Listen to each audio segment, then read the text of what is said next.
Assalamualaikum warahmatullahi wabarakatuh. Halo semuanya, saya Mutiara Disa, perwakilan kelompok dari kelompok The Binary Code yang beranggotakan Siska Fitria, Yahya Nur Wijaya, dan Agus Ahmad Muzaki akan memaparkan hasil jurnal yang telah kami buat, yang telah kami rangkum juga dalam bentuk file PPT, yang bertema rancang bangun alat pengukur detak jantung berbasis pulse sensor dan Arduino Uno sebagai indikator kesehatan mahasiswa Universitas Yatimadani.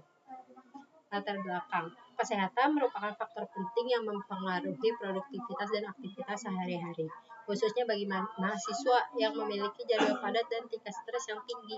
Salah satu indikator utama kondisi kesehatan adalah detak jantung, karena frekuensi denyut jantung dapat mencerminkan kondisi fisik dan psikologis seseorang. Menurut Kementerian Kesehatan Republik Indonesia pada tahun 2022, detak jantung normal orang dewasa berada pada kisaran 60 sampai 100 bpm. Pemantauan detak jantung secara berkala dapat membantu mendeteksi tanda awal kelelahan, stres, maupun gangguan jantung. Namun, pengukuran manual menggunakan stopwatch masih beresiko menghasilkan kesalahan dan kurang praktis. Oleh karena itu, perkembangan teknologi mikrokontroler memungkinkan perancangan alat pengukur detak jantung otomatis berbasis pulse sensor dan Arduino Uno yang mampu menampilkan hasil BPM secara real time serta cukup akurat untuk keperluan monitoring non medis. Metode penelitian yang kami pakai, yang pertama ada metode spiral prototype. Metode ini dapat digunakan karena bersifat iteratif atau berulang. Nah, dapat para pengguna gunakan juga untuk menyempurnakan sistem di setiap tahapan pengujian. Model ini menggabungkan konsep waterfall dan prototype sehingga cocok nih untuk penelitian yang memerlukan uji coba berulang-ulang pada perangkat keras dan lunak. Tahapan ini meliputi identifikasi kebutuhan, perancangan sistem, pembuatan prototipe, pengujian dan evaluasi dan penyempurnaan sistem. Selanjutnya, kami memakai metode kuantitatif. Metode kuantitatif ini digunakan untuk menganalisis akurasi yang dihasilkan dari pengukuran alat secara objektif. Menurut Sugiono tahun 2019, metode ini dapat menghasilkan data berbentuk angka yang dapat dianalisis secara statistik untuk menguji keadalan suatu alat ukur. Langkah-langkah pelaksananya yaitu pengumpulan data, analisis data, dan yang terakhir interpretasi hasil. Hasil dan pembahasan.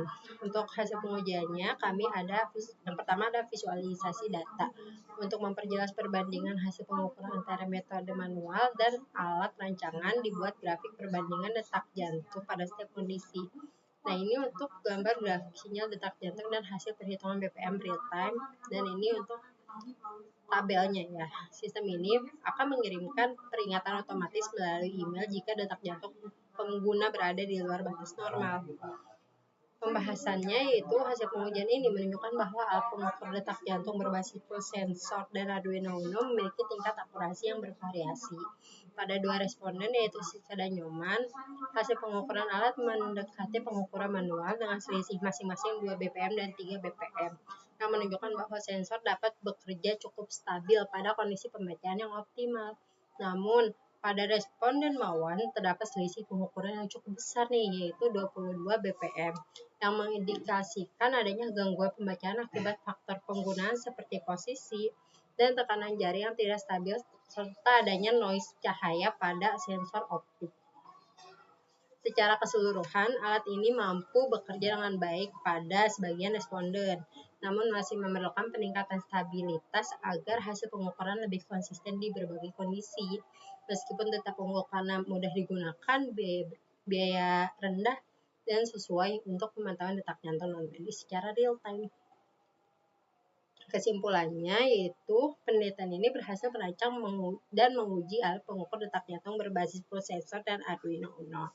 Hasil pengujian terhadap 3 responden menunjukkan bahwa alat ini mampu memberikan pembacaan yang cukup akurat pada sebagian besar responden dengan selisih kecil sebesar 2 bpm sampai 3 bpm pada 2 responden.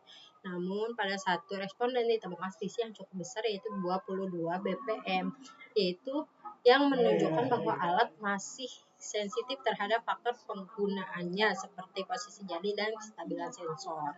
Secara umum, alat ini layak digunakan sebagai perangkat pemantauan detak jantung sederhana untuk kebutuhan non-medis karena biaya yang rendah, kemudahan penggunaan, serta kemampuan menampilkan BPM secara real time. Meskipun demikian, peningkatan stabilitas pembacaan sensor masih diperlukan agar akurasi alat lebih konsisten di berbagai kondisi penggunaan. Di sini kita langsung menjalankannya ya, karena ini udah masuk ke tampilan GUI. Nah, di sini saya ada satu pasien. Contohnya pasien. Nah, untuk menjalankannya ini itu memiliki waktu 1 menit dan BPM juga udah bergerak, menghitung dan ditangkap. Amazing.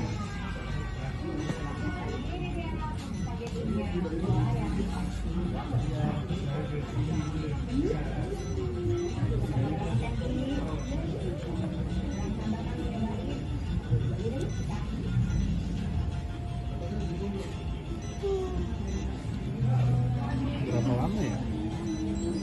1 menit.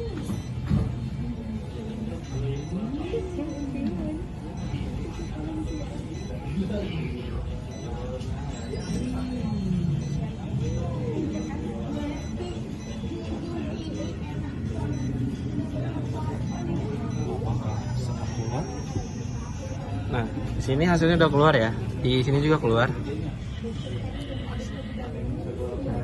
Ini menampilkan bahwa BPM-nya itu 50 dan hasilnya itu rendah atau tidak normal.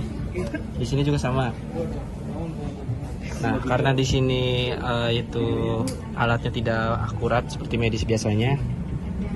Jadi seperti inilah proyek kita. Sekian, terima kasih.